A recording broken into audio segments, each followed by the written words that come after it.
Hello and welcome to Chesapeake Weekly Home Edition.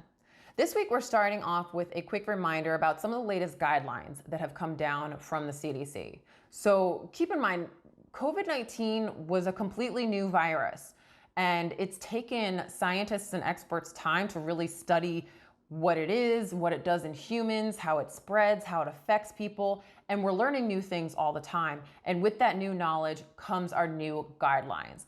So the latest change in guidelines, it used to be that quarantine was a 14-day period. Now it's tightened up a bit to 10. So quarantine happens when you've been in close contact with somebody who has tested or who is a positive case, whether it be because of testing or because of symptoms. You've been in close contact with them, so you are put into quarantine to see if you develop it. So it takes time for that virus that you may have inhaled to multiply, to work its way into your lungs, into your systems, to really become the disease. So you have to wait it out and stay away from people for that period of time. But now that period of time is shorter. It's 10 days or 7 days if starting on day 7, you can test negative. Because again, it takes that long for the virus to really build up into a disease inside your body.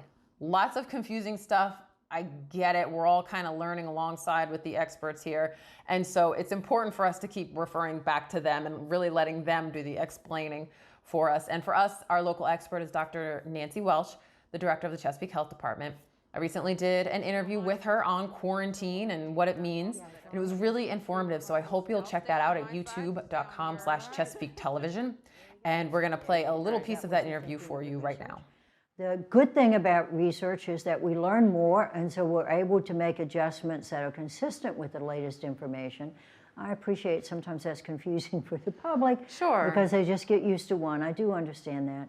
But the latest research, and therefore the change in quarantine, is that you are in quarantine, and at the end of 7 days, if you continue to be asymptomatic and have a negative test, you can go off quarantine at 7 days. Okay. Or if you don't have a test, at 10 days, you're still asymptomatic. Even without a test, you can go off the quarantine. So that is a change. Okay. And that relates to what we call the incubation or the brewing period that they are seeing for the virus that would take for it to go from exposure to go through all these other changes that it's got to do in order to cause disease. And another common misconception that I want to try and go over real quick is the difference between quarantine and isolation. So quarantine is when you've been around a positive case, and it's the incubation period for that virus. So it's the time it takes for the virus that may have gotten into your system from the person that you were near. It takes time for it to build up, for it to start attacking your lungs, and to really become the disease. It just takes some time. So that's why we require that 10 days of quarantine to keep you away from people, because we don't know. You may be developing it and you may become contagious. So on the other side is the contagious piece of it. That's isolation. Isolation is a period of time when you're contagious. So isolation is when you have a positive case, you know it, because either you've developed the symptoms or you've tested positive. So from that day and for 10 days, you have to isolate even from people in your own house. Stay away from people as much as possible, because again, that's when you're contagious. So quarantine is the incubation period, the waiting period. We're trying to find out, are you gonna get it? Is it gonna become a disease? Isolation is when we know you have it, you're contagious, stay away. So hopefully that helps. Remember that you can always visit the Virginia Department of Health website for more information, and of course always the CDC website, and we will try to keep you updated on everything as it goes. Now, okay, while this isn't the most uplifting thing to talk about this time of year, it's important. We're doing more online shopping than ever before, and nobody's more excited about that than the scammers out there. So in order to get some tips on how to do holiday shopping safely this year, we went to FBI Norfolk's Public Affairs Officer Christina Pullen. Criminals don't take the holidays off. This year, more people than ever are doing their holiday shopping online, and scammers are expecting a very active season of their own. The FBI is offering tips to help you avoid being scammed this holiday season. One of the most important tips is to make sure you're shopping on a secure and reputable website. Know who you're buying from, research new or unfamiliar merchants, and check reviews before providing payment information. It's best to use a credit card to make online purchases, and check your statements regularly. Never wire money, and if the seller will only accept gift cards or prepaid credit cards, it's probably a scam.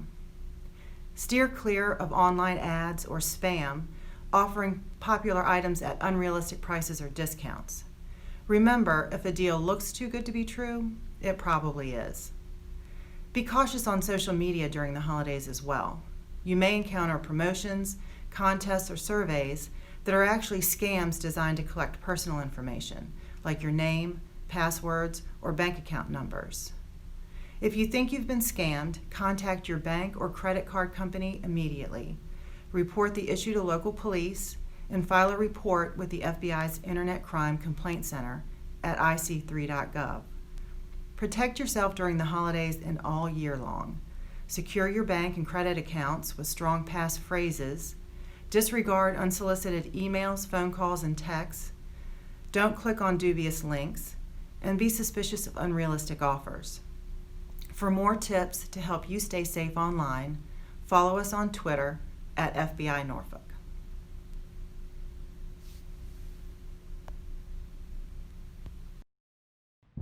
And really, it's not just scammers getting at you when you're adding to cart for holiday shopping. They're also coming for you with your utility bills. Dominion Energy does a really good job at keeping us informed when there are scammers going around pretending to be them, because the last thing you want to do when you're just trying to pay your utility bill is to get scammed.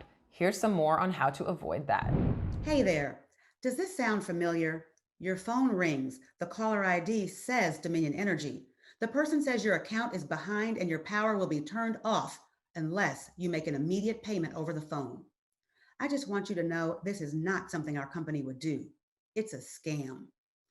Scams in our community and across the country are on the rise, and these con artists especially love to target the elderly, businesses at crunch time, and non-native English speakers. Unfortunately, many people don't recognize scams when they hear them. Make sure you won't be their next victim. Dominion Energy will never call you out of the blue and ask for money over the phone. Don't purchase a prepaid card to avoid disconnection. Again, we will never ask for money over the phone and insist on just one form of payment. You can verify what you're being told about your account. If you're in doubt, just hang up and call Dominion Energy. Do not call the number they give you. You can also sign into your online account to confirm if a payment is due. And download our Dominion Energy app to view and pay your bill. If you can, collect information about the scammer, such as a phone number or a name. That helps us and law enforcement track the scam and spread the word to others. Also, it's important to remember Dominion Energy will never call, text, or email you and ask for personal information, such as your social security number, bank account information, or a credit card. Don't let scammers try to take your identity, your money, or both.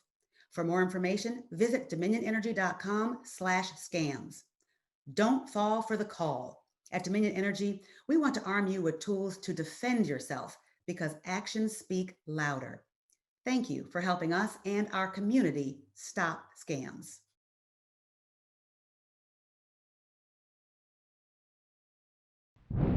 Now, not only do we want to keep your bank accounts safe this holiday season, we also want to keep you and your family safe, okay? We're entering winter, and winter weather can truly be dangerous if you're not prepared. And nobody's more prepared than the Division of Emergency Management here at the City of Chesapeake, so we got a few winter prep tips from them. So this time of year, obviously the temperature range can vary. You can have a 65-degree day, and then you can have a 45-degree day, especially as you go, further into the wintertime, and then the temperatures do tend to cool off even more. And then with COVID, a lot of individuals are teleworking. They're home more often. They're not driving as much. So we encourage individuals for vehicle safety this time of year to really check their tire pressures, because a lot of times with the change in air temperature, you'll lose a few pounds. And then you'll make sure that you take out your hurricane kit out of your car and then put in your winter kit. So you want to make sure that you have a good set of jumper cables. Check your battery. One of the big things with your battery is your cold crank amps. So what it takes to start your car. If you feel like you're having any issues with your car, now's the time to look at having them checked out. You can always run up to your local auto parts store, and they can check your battery for you. You want to make sure that you have some either kitty litter or salt in your vehicle. If you get stuck, that will help get some traction underneath your tires so you can get out. And then just make sure you have some blankets, extra batteries for flashlight, that sort of thing. So again, you're not traveling as much, but you just want to make sure that you do have the right tools in your vehicle in case you do go out. Learn more about preparing for these colder months at ready.gov/winter. And finally, if you were thinking about getting a new pet for a gift for the holiday season, there are ways to do that responsibly. Of course, keyword responsibly. Everybody's got to be ready. So we went to the local pet expert, of course, the Chesapeake Humane Society, to learn how we can gift pets the right way. Another great way to get involved with shelter pets, but maybe not have the long-term commitment, is to foster over the holidays. So you can take them home for the holiday weekend. You're home for the holidays. So bring home a shelter pet.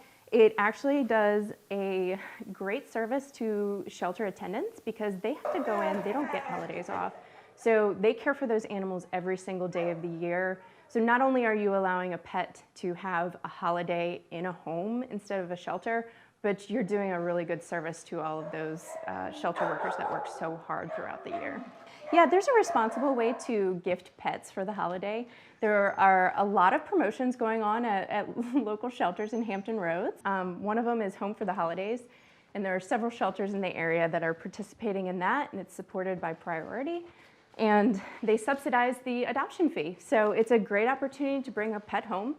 My recommendation, if you do want to give a pet as a gift, is to talk about it and make sure it's a good fit for the family, and that, if it's something that you're doing your research on, the type of pet that you're bringing home, and the responsibility and who's going to take care and pay for the expenses that are associated with a pet. So it can still be a surprise and a really exciting thing, but there's a responsible way to do it. That's all we've got for this week. Everyone stay healthy, stay safe, and we'll see you right back here again next week. Merry Christmas! Merry Christmas!